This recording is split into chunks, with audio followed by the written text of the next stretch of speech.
Good day and welcome to another Working for You program. I am Les Roy Williams. Thank you very much for joining us for our program today. As usual, your company is appreciated from week to week. We do apologize for the late start today. Today begins the Atlantic hurricane season. And today our program will be about disaster preparedness.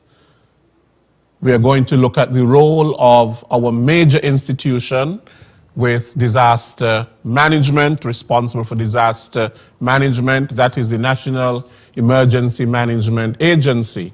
And then we are going to look at some of the forecast for the 2022 Atlantic hurricane season. I have here in studio with me Mrs. Ulrika Lennon-Petty, and she is the planning officer at the National Emergency Management Agency, what we call NEMA. And additionally, I have Mr. Elmo Burke, and Mr. Elmo Burke is the senior Met officer at the St. Christopher Air and Seaports Authority, what we know as SKSPA. Welcome to both of you. Thank you. Right, so it is that time of year again. You know, it's something that we have come to know in the Caribbean. We lie in the path of hurricanes. And while we can do nothing to prevent them, we can do so much in terms of preparing for them, and so that we can mitigate the impact of the destructive nature of hurricanes. So I want to start with Mr. Elmo Burke, our Met officer. And I want him to give us some of the facts, the fast facts of the 2022 Atlantic hurricane season. Thanks, Mr. Williams. I would first like to start off introducing the official forecast for this year. According to the Colorado State University, we are anticipating about 19 storms, 9 of which may develop into hurricanes, and out of those 9, we are anticipating 4 of those may develop into major hurricanes. And when we say major hurricanes, we are speaking about hurricanes reaching categories 3, 4, and 5. And just to backtrack a bit, I just want to mention that the official hurricane season runs from June the 1st to November 30th. However, we recognize that there's always a potential that you can have systems starting forming prior to June 1st, and you can also have systems lasting beyond November 30th. For this year, we would have recognized that quite a few tropical waves would have come off the eastern African coast. Some of those would have traversed across the Atlantic. Fortunately for us, none of those would have developed into any cyclone. However, on the Pacific side, we are now monitoring what would have been the first Pacific hurricane for this year, and that would have traversed in an eastward direction, moving across Mexico. Based on that trajectory, it's expected to enter over into the Atlantic basin as a depreciated system. And when I say depreciated system, I'm talking about something that is no longer a tropical cyclone. After that, it is anticipated that it's expected to regenerate, and as such, we are anticipating it to become our first Atlantic system for this year. And the name for that would be Alex. So once it forms into a tropical depression or tropical cyclone, it will be given the name Alex. And that's it for now.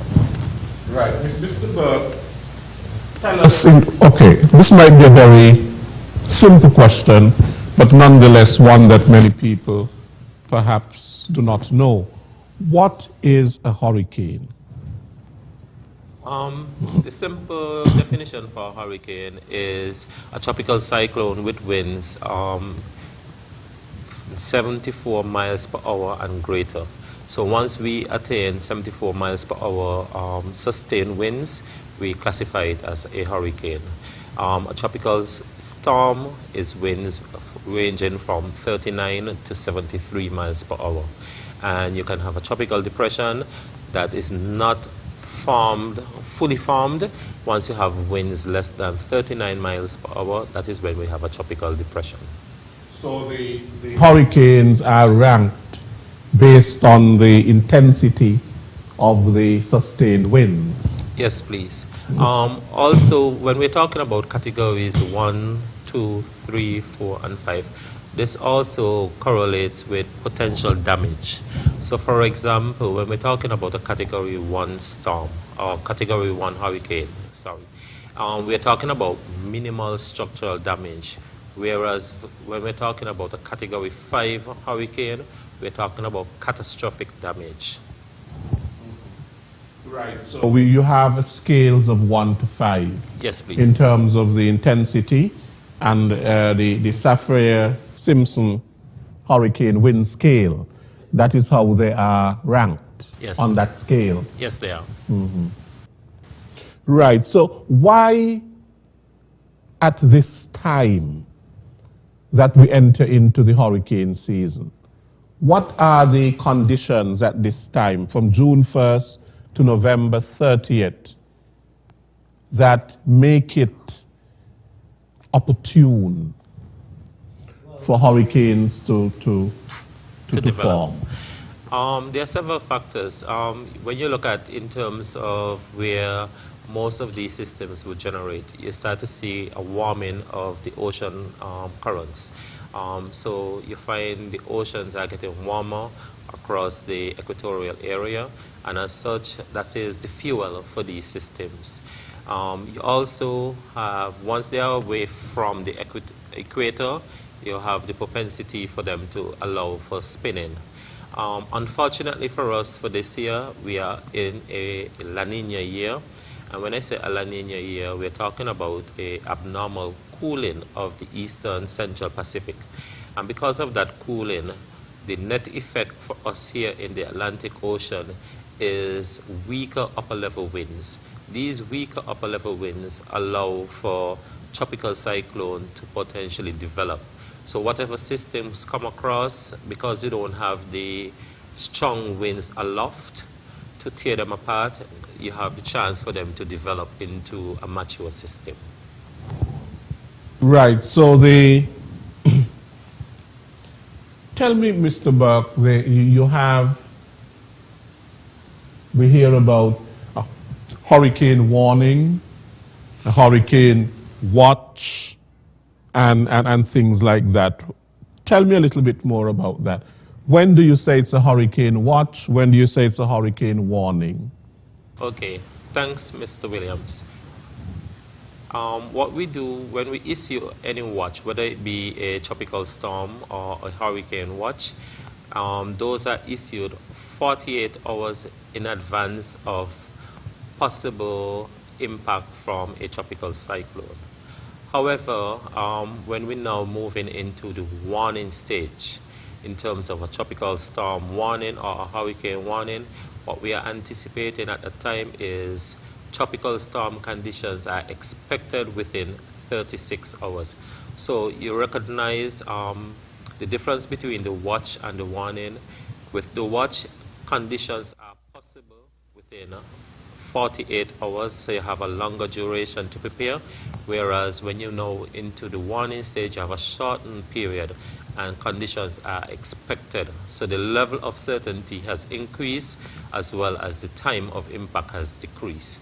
And that is for both tropical storm as well as hurricane. Right, so what would be considered a major hurricane? Would be once you have sustained winds of 110 miles per hour or greater. Okay. And so therefore, the greater the intensity is really the greater the chances of damage being done. Yes. Yes, please. Right. Okay, we're going to look a little bit more at the predictions later on and some of the names of the storms for this season. But let me move to Mrs. Petty. Mrs. Petty, NEMA, or the National Emergency Management Agency, plays a key role in terms of comprehensive disaster management. Some people think it is only about hurricanes, but it is not just about hurricanes. As in the Caribbean, of course, we suffer more disasters than just hurricanes. We can have volcanic eruptions, we can have tsunamis, we can have earthquakes and other storms. And some of them are natural, and others are, we can have humanitarian crisis that comes about because of the natural disasters. And we can also have some disasters that are man-made, of course. So tell us a little bit in terms of NEMA's role in comprehensive disaster management. So as you mentioned before, persons along the years have had the idea that NEMA is a hurricane-centric agency. In fact, when I started at NEMA, persons told me, oh, okay, so the first half of the year you'll be relaxed, and then coming down to the latter half is when you'll be in action. But that is completely untrue. We look at comprehensive disaster management, which means that any potential hazard, man-made or natural, that could potentially impact the lives and livelihoods of citizens and residents of St. Kitts and Nevis, we keep an eye on them and we monitor them closely. We monitor seismic hazards, the volcanic hazards, earthquake. We also monitor hurricanes, of course. Drought is one of them. You know, the slow onset hazard that creeps up on you. And currently we are in a drought period, if you would recognize. We also monitor fires as well as landslides, anything, flash floods, storm surge, anything that could potentially impact the lives and livelihoods of citizens or residents, we monitor it. Right, so you mentioned two key words there, excuse me, lives and livelihoods. And that is something that we have been hearing a lot of, especially with the COVID-19 pandemic, protecting lives and livelihoods, and a life-first strategy. Because without life, you can't talk about livelihood, although a livelihood supports life. You know, a livelihood supports life. Because if you don't have a livelihood, then it simply means that the quality of your life is diminished, and most likely it will be obliterated. So livelihood is also important. So those strategies, life and livelihood, two key words, of course, in terms of managing the disasters. So tell us, Ms. Petty, how does NEMA work? How does NEMA work in terms of the management of disasters? So one thing, this is what the agency does, but the agency must have some strategy in place, some sort of a organizational chart or something, you know, to achieve its objectives. So during peacetime, which we classify peacetime as when we don't have a potential impact or when we've not been impacted, we serve as the secretariat. We do our administrative duties, which include ensuring that our 10 national disaster subcommittees remain ready and prepared for any eventuality. We also, of course, monitor any man-made or natural hazard.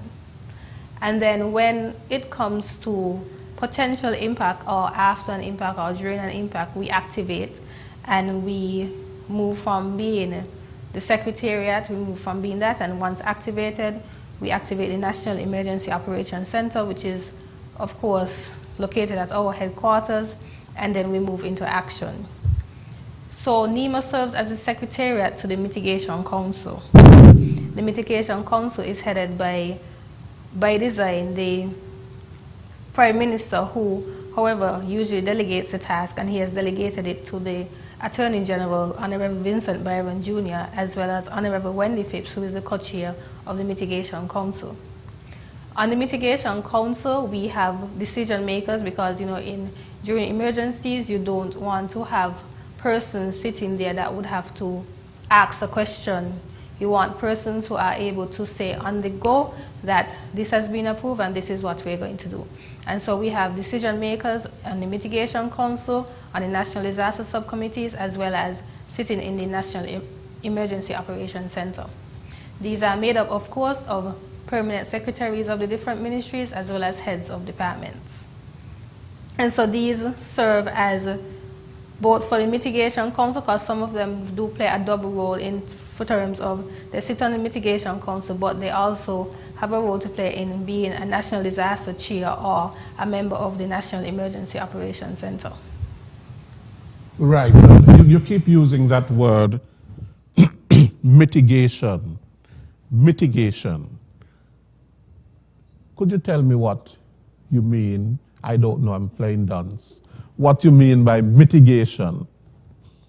Okay, so before I explain mitigation, when I mentioned that NEMA is the secretariat and during peacetime this is how we function. We function around the disaster management cycle, which is mitigation, preparedness, response, recovery.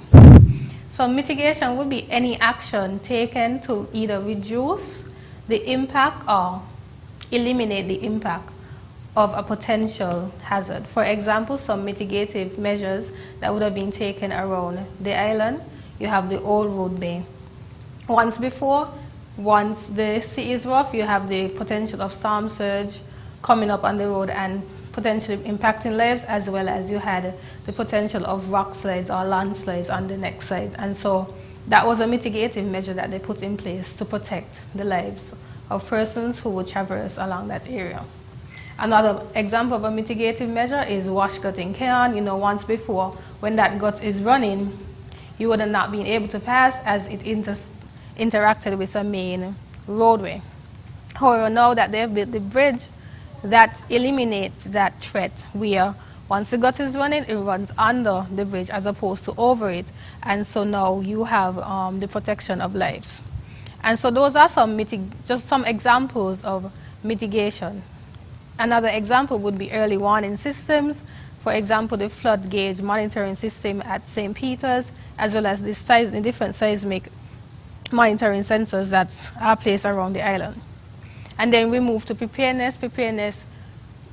We are currently in a preparedness phase, the start of the hurricane season. And so we preach preparedness, always be prepared, any action that would assist you during impact. You check your homes, you prepare your go kits, you make sure that you have adequate supply, you make sure that your business as well is ready, because you don't just look at your home, but you look at your livelihood, because as I said, we try to protect lives and livelihood. And then, of course, the response phase, I think that one is self-explanatory. Something has impacted you, so whatever actions taken in the mitigation and preparedness stage, this is when you see the benefits of those actions during response phase. And for NEMA, response looks like activating the National Emergency Operations Center and having the stakeholders there in one room to manage whatever hazard that would have impacted St. Kitts and Nevis. And then you have recovery, because after an impact, the most important thing to do is recover. You return to normalcy as quick as possible. And in the recovery phase, one thing that persons don't realize is that recovery depends on how prepared you are. And that's why we preach preparedness, that's why we preach mitigation. Because if you are prepared, if you have the necessary things in place, then it makes your recovery even smoother. Right, so when we're talking about the disaster management, we are talking about before the disaster preparation, you're talking about during the disaster and after the disaster, as you spoke about the whole recovery phase. But perhaps the one that is most important, they're all important phases, but the one that is most important is the before, because the preparation will determine the impact and also will affect the recovery. Yes, definitely. Right, so that is the thing. Now,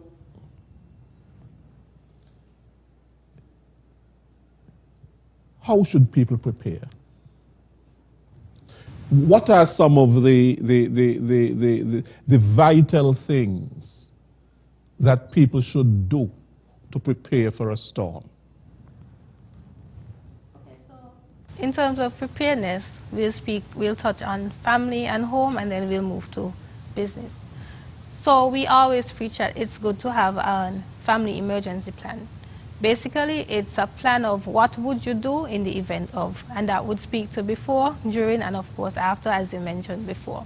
You assign different roles to different family members. Okay, you're responsible for collecting the water, you're responsible for making sure that we have adequate food supply. It's also important that you keep on hand a stock of non-perishable food items. Non-perishable food items meaning canned food or dried goods, food that you know that if you lose power, they will not go bad. And we encourage that you have enough to last at least 3 days, and that's per family member, because you will be looking at it per household, especially if you are considering going into an emergency shelter. And then we do this, you do the same with water. You have 1 gallon of water per day per person within your household. And that speaks to the item side. You know, you also make sure that you have your first aid kit. We encourage persons to always have a go bag just in case you have to evacuate on a moment's notice, so that once you realize that you're being impacted in such a way that you cannot stay where you are, you may have to go to an emergency shelter. You don't have to take the time and pack a bag. You already have packed this bag, and this bag would include, you know, your food items, water, a change of clothes, medication, important documents. Of course, you make sure that these important documents are in a sealed, waterproof container. Maybe you can use a Ziploc bag. You also make sure that any prescription medication that you know that you cannot go without, that you have adequate supply of those. After an impact, you do not know how long it may take you to get those medications. So even though, for example, if you're hypertensive, you make sure that you have your medication, and that you make sure you have an adequate backup supply. You also make sure that you have batteries for your flashlights, a transistor radio or a portable radio, because communication is one of the things after power that goes down. So you have to make sure that you have a way to keep in touch, to keep abreast of what's happening out there. Right. Sorry. And then, of course, you also check the integrity of your house. You go around, you check your windows, your shutters, your roofs. You also make sure that there isn't anything in your yard that can potentially become a missile during high winds. As Elmo mentioned, during a hurricane, wind speed increases, and with the increase of wind speed is the potential that the wind can pick up any heavy object and move it around, and it can potentially either damage your home or the property of others. And then you look at the trees as well in your yard, make sure that they don't interact with wires or potentially have the potential to impact your home or the homes of others. So we want to reduce risk, of course, and preparedness would play an important role in building the resilience of communities. So, of course, we know that the government, as in the agency, has a role to play in helping people to prepare. But preparedness is a communal responsibility. It's a responsibility of the community, and it's a personal responsibility as well. So the government alone can't do it, and the government agency alone can't do it. But people in their communities must be aware of their surroundings, aware that we are in this particular time, which is the hurricane season, and that they must start to prepare now. Well, they should have already started preparing because we are now in the hurricane season. But hopefully, if they have not done so, that they will start doing so today. Right. And we know, Ms. Petty, that there are a number of factors that are now giving rise to more severe storms and disasters. One of them is climate change. We hear a lot about climate change, how our climate is actually changing. And so the disasters are becoming more impactful. And that is something that we have to take into consideration as well. Now, Elmo, what areas, when we speak about hurricanes, Atlantic hurricane season, what areas does it cover? When we're talking about the Atlantic hurricane season, we are talking about from the western African coastline all the way across, traversing the entire Atlantic Ocean basin into the Caribbean Sea, over to the coastal U.S. borders. So it's the whole swath we're talking about. So once you have about the Gulf of Mexico. the Gulf of Mexico inclusive. Okay, so the Gulf of Mexico, the Atlantic Ocean, and the Caribbean Sea. Yes, please. Okay. So those islands and countries that find themselves in that geographic location are vulnerable to being impacted by hurricanes. Yes, they are. Right. Is there any island or country that is less likely to be impacted by hurricane in those areas that you so clearly defined, the Atlantic Ocean, the Caribbean Sea, and the Gulf of Mexico? Okay. Thanks for the question, Leslie. Based on the dynamics of a tropical cyclone, it needs spin. And for you to get that level of spin to sustain a tropical cyclone formation, you have to be a certain distance away from the equator. So those countries that are closer to the equator, the chances of impact from a tropical cyclone is less. So these islands, for example, when you look at the Caribbean island chain, we're talking about islands such as Trinidad and Tobago. Those are really impacted by tropical cyclones. Note, we're saying really and not never. Because you can have a degree of spin occurring even at those latitude, and they can be impacted. But the chances of it happening is more for us in the northern leewards. So you recognize, we usually talk about the hurricane belt. The hurricane belt for us in the Caribbean basin, especially you're talking about islands that are from St. Lucia northwards up to us. Those are the islands that are likely to be impacted once something is traversing across the island chain. So we usually pay close attention to, we here in St. Kitts and Nevis go down to south, at least down to at least St. Lucia thereabout. And so there's a whole disturbance that's taking place. You have that period of time, as you said, between June 1st and November 30th is ripe for the development of hurricanes, because of the warming of the oceans, and you have more convectional activity that is basically taking place. Yes. And so therefore, it means then you can have to get more rainfall and all of that sort of thing. Now, How does the hurricane develop, Mr. Burke? How does it develop? What are the stages? Okay, thanks for the question.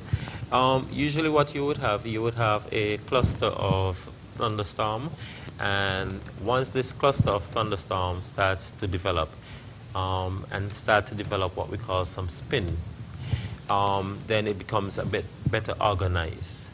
And then after that, you would recognize the level of wind speed would start to increase, because the more it spins, the greater the winds would start to increase. And as it gets better organized in terms of developing more and more thunderstorms around a core center, it becomes stronger. And as it gets stronger, the winds get stronger in terms of the magnitude. So that is almost like the domino effect that you would have. So you would go from a cluster of thunderstorms, as I indicated, then you can go into a disturbance, from a disturbance into a tropical depression, then into a tropical storm, into a hurricane, and so forth.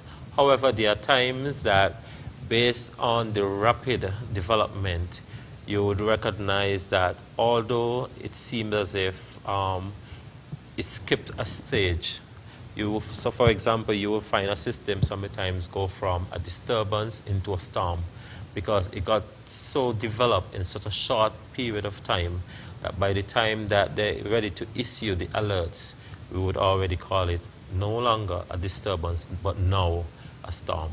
Because we're looking at a combination in terms of what level of sustained winds does the system have, and is it organized, the level of organization that we will be monitoring as well. Right, so even though we have this hurricane season with the likelihood of storms becoming hurricanes, we can have storms at any time throughout the year. Yes. And so therefore, disaster preparedness is not just around this time. So disaster preparedness is something that is around the clock. We have to prepare for disasters. It's a part and parcel, as they say, of life. Because just to add to that, Mr. Williams, I know although the focus during the hurricane season is on tropical cyclones, as you rightfully say, you can have tropical cyclone activity happening before, and you can have it happening after the official hurricane season. But at the same time, persons need to recognize that when we're talking about hydrometeorological events, we're not just talking about just the hurricane or the storms, because you can have a trough system, you can have a weather pattern creating sufficient instability, and that we can have significant downpours. Because I remember there was I can't remember the exact date, but we would have had occasions where outside of the hurricane season that you are impacted from a trough. For example, persons can recall clearly, I think it was the Christmas Eve trough that caused significant impact to countries such as St. Vincent and St. Lucia. And that was Christmas time. That was a time that most persons are not even focusing on any kind of significant inclement weather. But you had a trough system coming through and dumping torrential amount of rainfall on the islands and causing deaths as well. So you don't want people to be caught off guard, so to speak. And if people are caught off guard, it simply means then that there can be more loss to life and to property, and more damage than anything else. So what would you encourage people to do? Because there are some people who they don't pay attention to the weather forecast. Because of that, it is very important that the general public pay attention to the weather forecast, not just only during hurricane season, but all year round. Because as Ms. Petty would have indicated, you have a range of impacts that can happen. So you can have extreme wet or extreme dry conditions, and the forecast would capture that information. And once we put out the necessary bulletins, along with the agency in terms of disaster agency, the disaster agency will tell you what type of actions or what type of response, I should say, you should take to prevent any loss of life or loss of livelihoods. So it is very important that the public pay close attention to the information that we put out on a daily basis. Right, so we have some of the impacts, of course. We can have flooding because of the torrential rainfall. And there are certain areas that are more prone to flooding than others. There are certain areas that are more prone to land erosion. Some areas that are more prone, of course, to have impacts from the wind because they don't have a lot of shield and that sort of a thing. So even though we are talking about a disaster, the way that the disaster impacts certain communities and certain people is not equal. And you find that based on a person's situation, we speak about based on how prepared a person is, we're talking about the impact, but also based on where a person lives, based on their resources, based on the resilience of the structures that they have, and all of that can all affect the impact that a disaster can have. And usually, so therefore, there are some people who are more vulnerable to disasters than others. Now, Ms. Petty, that vulnerability, people who are vulnerable or more vulnerable to the impact of disasters, how does NEMA manage that? So in terms of vulnerability, we look at vulnerability in two ways, based on location and based on certain demographics of an individual or the population on a whole. So NEMA, in collaboration with the NEMA district volunteers as well as social services, we try and keep an updated list of vulnerable persons living within the different districts. And a vulnerable person, we classify that as a person living with disability, the elderly, and to some extent children. What we do at the agency, and we saw that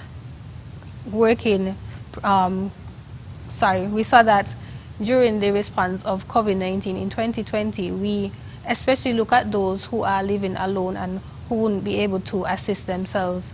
And so what we do, we have the list, we spatially reference them or we plot them on a map so that we can know how heavily intense one area is in terms of the vulnerable persons compared to another, so that we know, okay, so if we have to evacuate persons and this is a vulnerable area, these persons may need additional assistance. And when I speak about vulnerable areas now, depending on the hazard, you have different vulnerability, as you would have mentioned. If we are speaking about hurricanes, for example, you look at the coastal communities. In particular, you look at the Bay Road, you look at New Guinea, Herefordshire, Old Road, because historically, you know that when systems have passed, these are the areas that are impacted from the seaside the most. And so you look at those and you look at, are there vulnerable persons living there, as well as the amount of persons living on these coastal areas. You say to them, we expect that we may have some storms, so some water may come at such a level and you may need to evacuate. You know, we encourage persons to evacuate. Of course, some persons may not decide to evacuate until the last minute. However, we would want to discourage that. You know, if we say that we perceive that this threat is at such a level that you may need to evacuate, we encourage you to evacuate. And if you need assistance, of course, you can always reach out and we would assist in the best way we can. Right. Now what role does training and education play, the agency, in terms of its role in training and education for disaster preparedness, disaster management on a whole? So year-round, we make sure that our district volunteers as well as members of the Mitigation Council and the subcommittee chairs are trained in different aspects. For example, one of the trainings that we conduct regularly in collaboration with USAID Bureau of Humanitarian Assistance is shelter and shelter management training. We also make sure that we have a cadre of persons trained in initial damage assessment because, of course, after an impact, you would want to know the level of damage that you would have endured. We also do damage and needs assessment training because, you know, after an impact, one of the things that you hear persons asking for is what's this country's needs list. And so we have persons trained in those areas. We also have different persons trained in different areas of community emergency response team. Our NEMA volunteers, for example, some of them have been trained in that. And so they would be able to, because, you know, once you live in a community, you know the community better than anyone else. And so we depend on our NEMA volunteers a lot for response as well as preparedness efforts. And so we make sure that our NEMA volunteers are trained in different areas and that they have the necessary tools and knowledge to carry out those responsibilities. Right, so that is extremely important because then you want to develop in the communities an awareness, because awareness is important, to be aware of what is happening around you. It doesn't have to be a hurricane. It could be if you see something that can impact what to do. For example, a fire. Right? So if you realize that a fire has started, you know that a fire can be deadly, and if it spins out of control, it can create a lot of damage and hurt and so on. So people need to know what to do. So when people see things in their communities, disasters taking place, what can they do? Who can they call? Well, in each community or each district, we have district managers, and we classify the NEMA districts based on the constituency boundaries, as it's easier to remember that way. And so we have, as they have 8 constituencies, we have 8 NEMA districts, and then in Nevis they use parishes.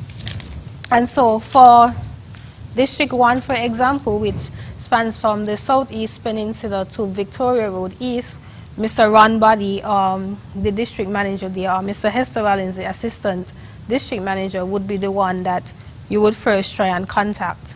And then in District 2, from Victoria Road West to Wigley Avenue East, we have Vincent Foe as the district manager, and then Sydney Bridgewater as the assistant manager. In District 3, we have Damien Weeks and Livingston Huggins. And District 3, of course, is from Wigley Avenue West to Palmetto Point. And then we have District 4 from Challengers to New Guinea, which is headed by Derek Boone and assisted by Corinne Small. And then from Sandy Point to Fig Tree and the surrounding areas, or as persons like to refer to District number 5 as St. Anne's, because, you know, we like to stand alone. We have Travis Douglas as the district manager and Sean Edwards as the assistant manager.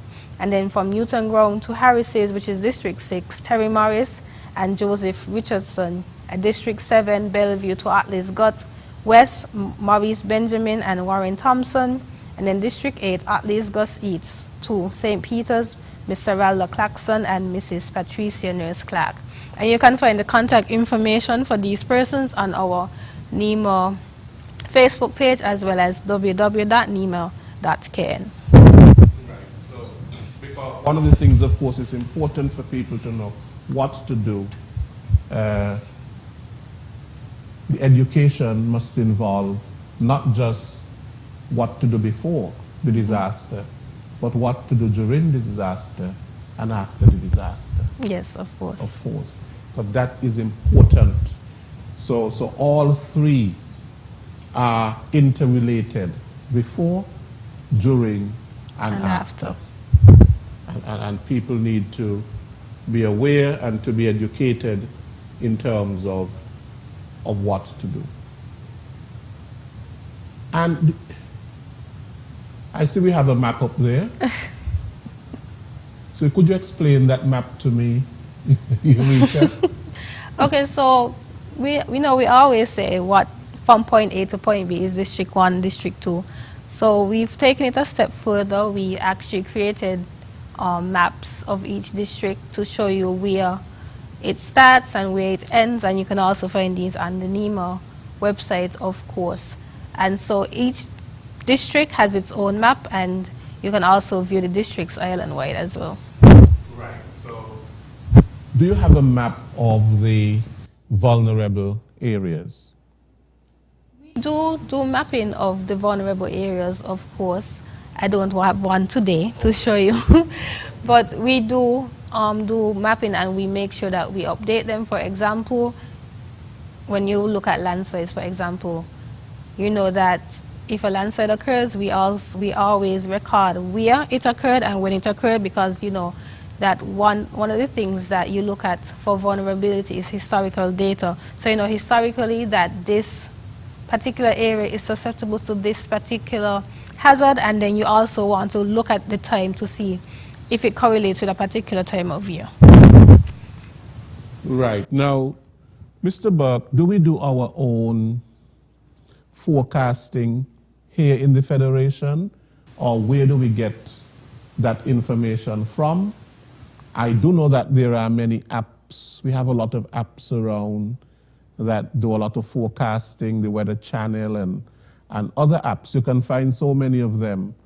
And people have these apps on their phones, can tell you what is happening and so on. Where do we get our forecasting from? Well, for us here in St. Kitts and Nevis, as well as the Northern Leeward Islands, our forecasting office is located in the Antigua Barbuda Med Services. They have jurisdiction to provide us with the island forecast as well as what we call the airport forecast for these islands. In relation to tropical cyclone development, this is done in consultation with the National Hurricane Center, where they would collaborate and issue the relevant advisories. However, it is important to note that we here in St. Kitts and Nevis have started developing the capacity in-house in terms of having persons trained at the level of a forecaster or a meteorologist. To date, we have 2 persons in country, and a 3rd person should be coming back over the weekend. So we're actually building the internal capacity of the office to be able to not only interpret the information that is coming out of these regional forecasting offices, but we can now localize it, because what you find happening that is done at the regional forecasting office is almost like you're taking a broad paintbrush and just painting the entire island.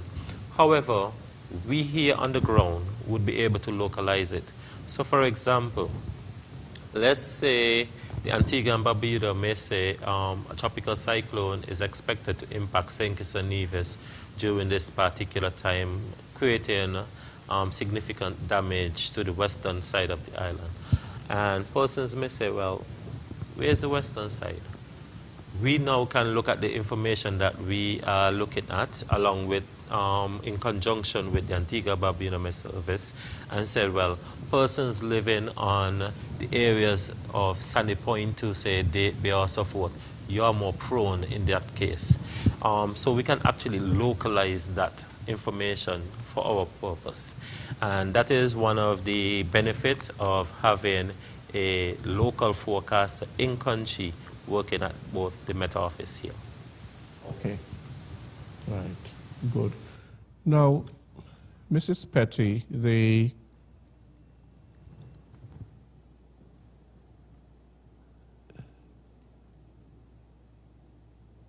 whenever there is a hurricane or a disaster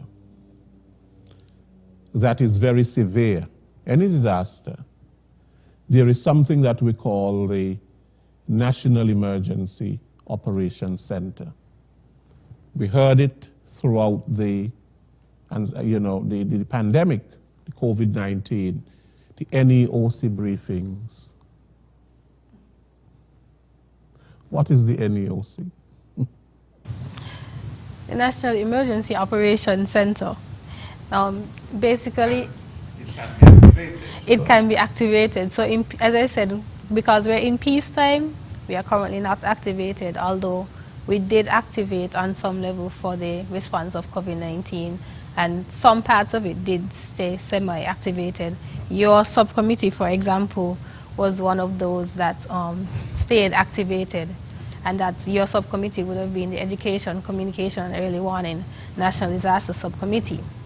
And so the NEOC members, they are staffed with decision makers. As I said, the Mitigation Council makes up of decision makers, PSAs and directors, and it's the same for the National Emergency Operations Center. So we have chairs of the National Disaster subcommittees that are ruled by the National Disaster Plan, and we have 10 National Disaster Subcommittees. These are the Welfare, Relief, Supplies and Shelter Management Subcommittee, Utilities, Transport, Housing and Shelter, as I mentioned, Education, Communication and Early Warning, Foreign Assistance, Environment, Medical and Public Health, Search, Rescue and Initial Clearance, and Damage Assessment and Recovery. And these all play a role in the National Emergency Operations Center. If you realize, each one touch a different area, a different aspect that would be needed during response and during recovery. We also have in the NEOC, we have the commander as well as the director. And then we also have members from SKNDF, and these also sit on the Search, Rescue and Initial Clearance Subcommittee.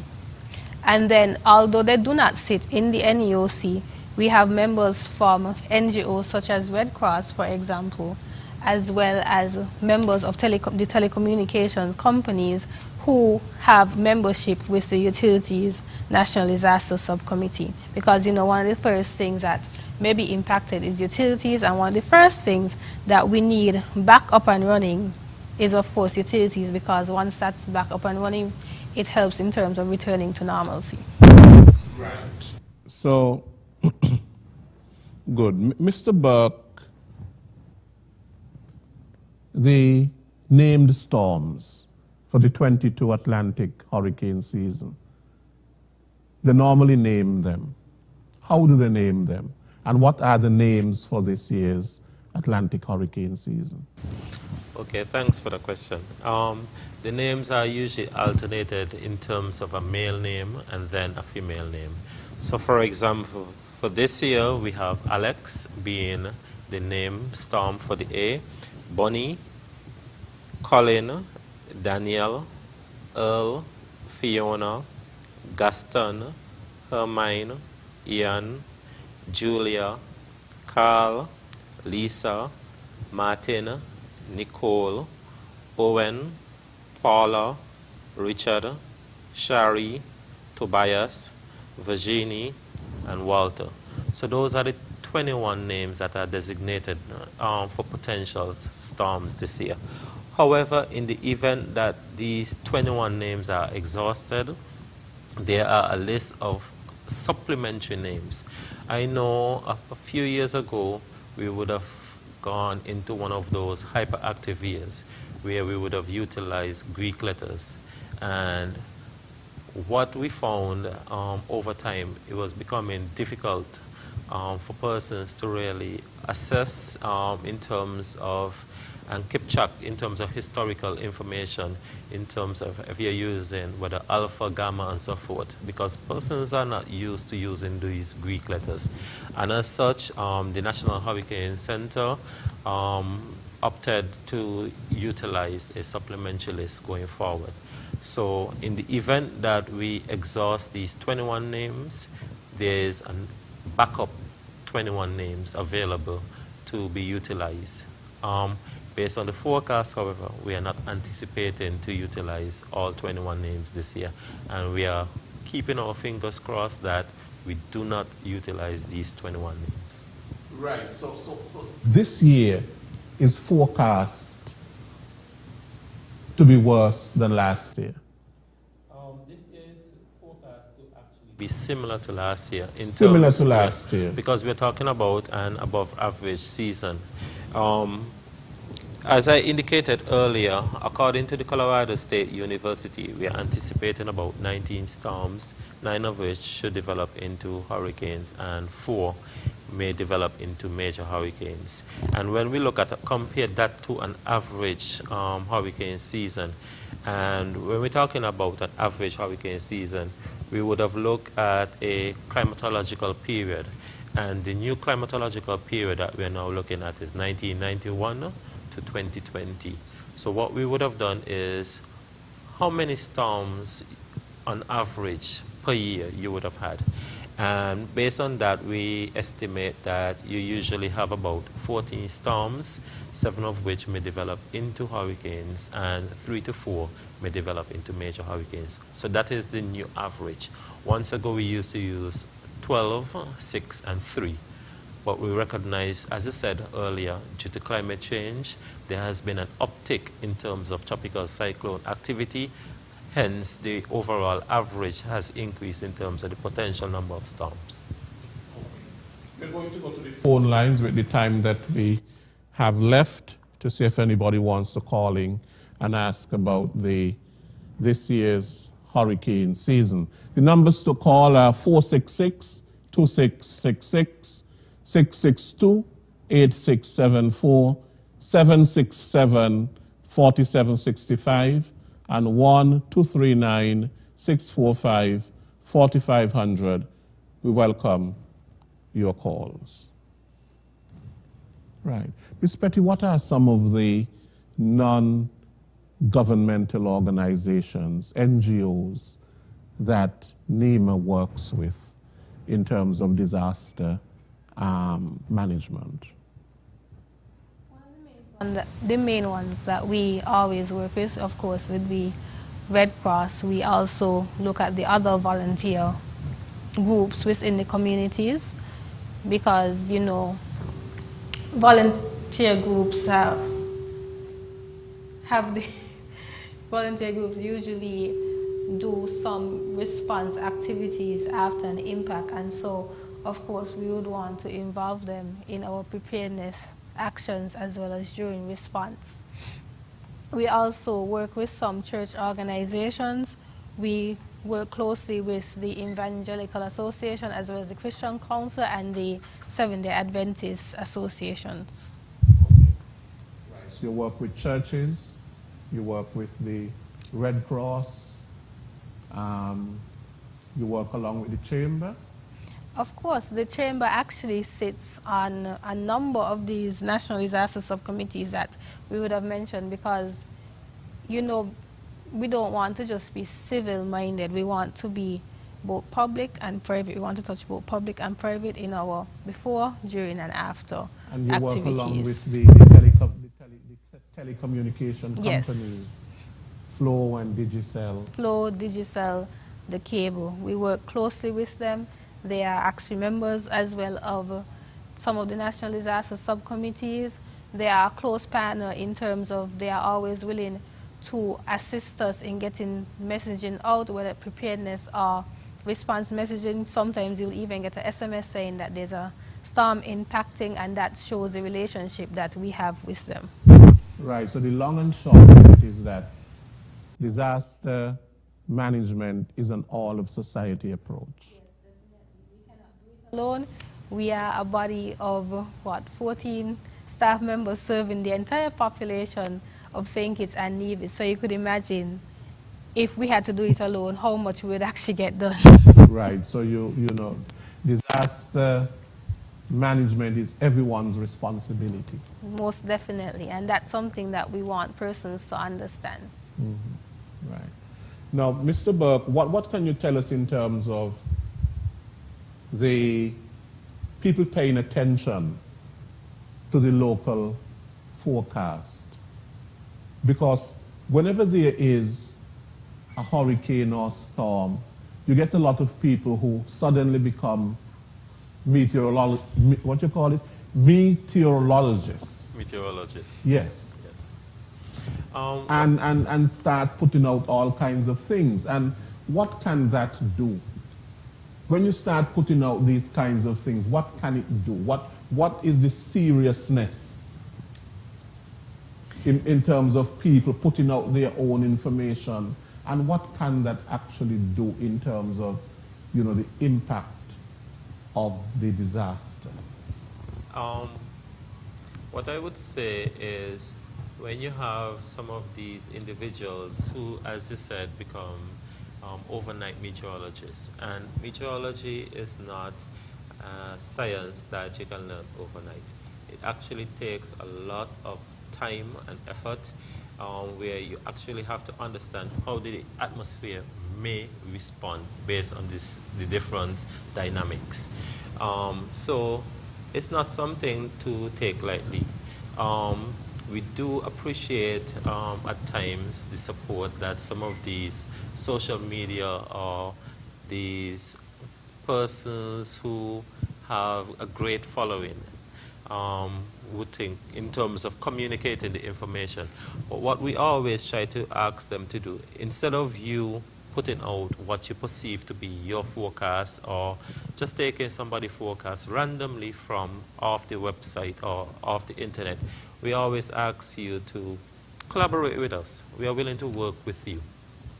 Because what we would do, we would verify the information first. We would attempt to localize it. And that's the difference.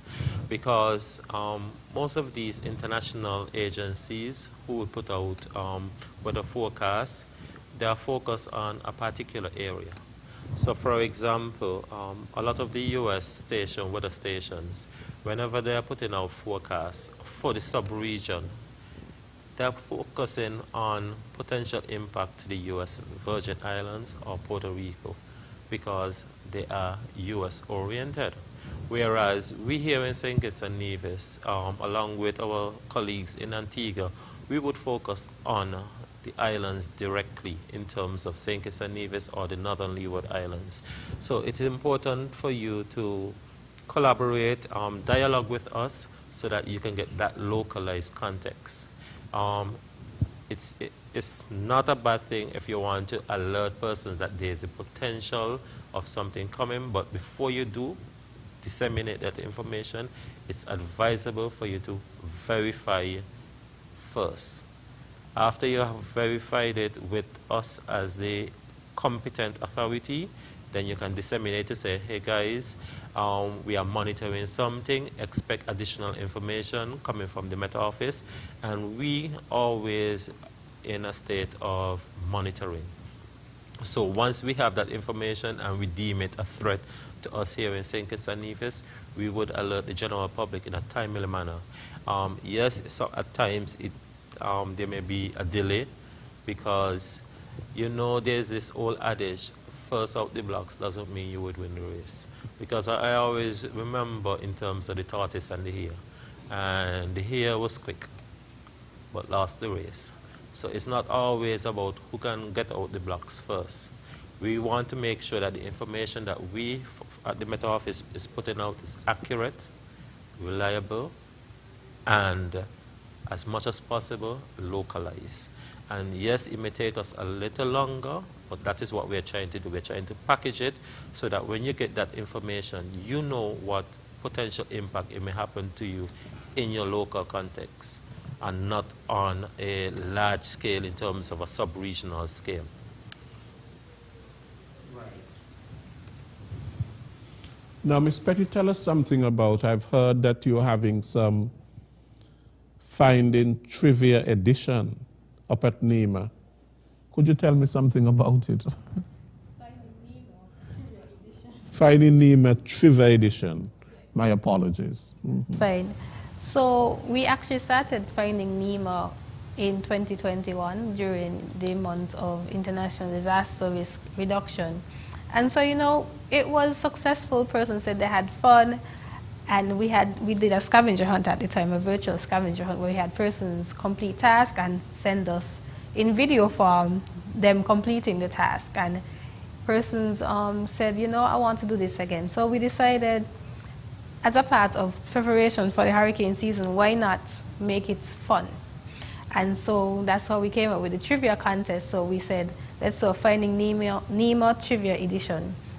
And so basically from next week until the end of June, we'll be posting historical photographs of past hurricane events that would have damaged some noticeable buildings, noticeable areas, and we'll be having the public guess which event damaged the particular area and what the area is. Because, you know, some of these photographs, you have to actually take a second look to see, because there may have been some changes done in recent years. And so what we'll be doing is, after each week, the end of each week, we'll choose a winner who would have guessed the most for that week, and they would have the opportunity to win a prize. And so we'll have 4 winners at the end of it.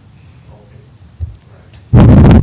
So people are invited to sign up. I don't know if you sign up or you register. How? For this one, we won't be doing any sign up. You just go on our SKN Facebook page daily. You look out for the trivia, you comment, and the first person that comments the right answer would be the winner. Okay. So there is no signing up or anything like that. It's just on the Facebook page. Yeah. And you go and you answer. Yes. So yeah. As one of the reasons we decided to do this is that over the years we've become complacent.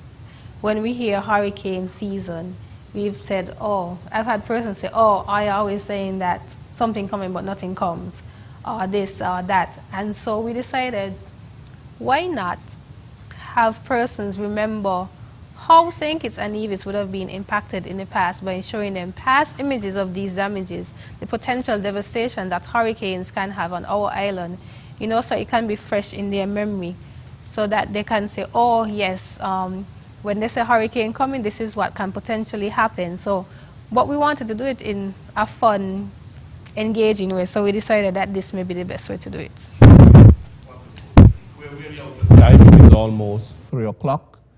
And so if there's anything that you want to say, Ms. Petty, what are some of the, before we go, what are some of the things that you would like people to do to prepare for the hurricane season? Well, if you haven't started preparing as yet, now is the time to do so. Stock up on your non-perishable food items. You check your house. If you have a business, you also make sure that your business have plans in place that would protect you as well, and, you know, get you back up and running as soon as possible after an impact. Because as what's the popular saying, if you fail to prepare, you prepare to fail. We do not want that in St. Kitts and Nevis. So prevention is worth a pound of cure. Mm-hmm. Mr. Burke? Just to add to what Oraika would have said, I just want to encourage the general public to pay close attention to the information that the St. Kitts and Nevis Met Services would be issuing as it relates to weather, potential weather features. We are continuously going to be monitoring the weather situation across the Atlantic, and any potential system that may impact us, we will provide that general information in a timely manner so that you can take the necessary action. Right, and thank you so much. But one of the things that we didn't mention is that of prayer. Of course, you know, we continue to pray for protection for the Federation, St. Kitts and Nevis, and of course the entire Caribbean region at this time. Of course, we know that prayer can be prayer is, not can be, very powerful, because God is the one that is in control. He's in control of the seas. He's in control of the entire creation. And so therefore, we continue to pray for his protection of the Federation and so on. And so there is a church service this afternoon to begin the 2020 Atlantic hurricane season, service to pray for protection.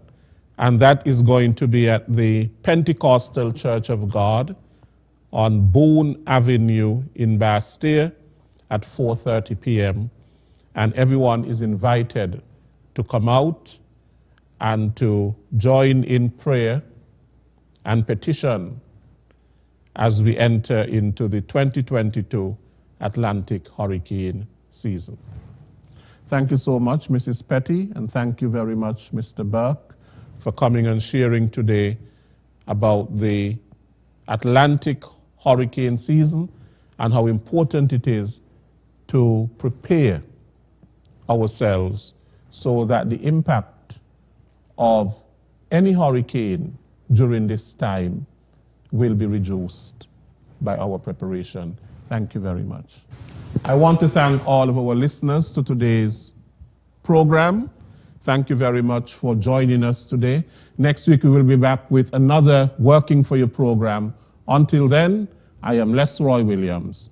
Take good care.